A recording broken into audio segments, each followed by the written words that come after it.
Hi everyone, welcome back to the Logging Aid channel. Today for this video of Logging Aid, I will be showing you how to make a photo dump on TikTok. So for that, open the TikTok application first and then get logged in into the account. Now once you have been logged in into the account, what you need to do is here on the home page you tap on create on the bottom. Once you're at the create page, you swipe right and tap on templates over here. Now here on this page you will have the option to upload photos up to 1 to 5 or other options with a title as well. If you scroll, you will have the option of the number of photos that you want to upload with the effect and the song as well with a title.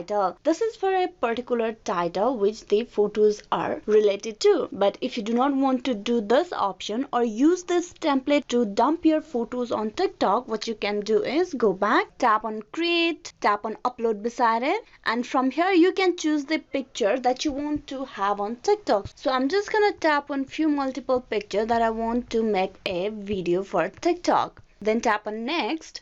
With that, you will have the photos in here. Now here you can make the changes of adding a text, filter, effect, or make changes to the audio as well. If you tap on the music icon on top, you will have the option to change the music to a different one as well. You can tap on search bar and search for the music that you want to be uploaded or have it in your video. Likewise, you can make the effects or the changes over here on the filter. You can choose the filter that is appropriate for the video. You can choose the effects over here. Now here you can choose the effect that you want for your video, TikTok video. Here are all the options available for you to apply it. Then you tap on save on the top right corner and that will save the changes that you have just recently made to this TikTok video. Now once all it's done, you can tap on next and get it ready to be uploaded on your TikTok account. Here you can type in your caption and then tap on post. So this is a way to create a photo dump video on TikTok. There are different ways how you can use it. As I have shown you, the template is one of the process. The another one is choosing all the pictures and making the edits that you want on your video by yourself. So this is how you can make a photo dump on TikTok. Hope this video was useful. Please like and subscribe the Logging Aid channel. Thank you for watching till the very end.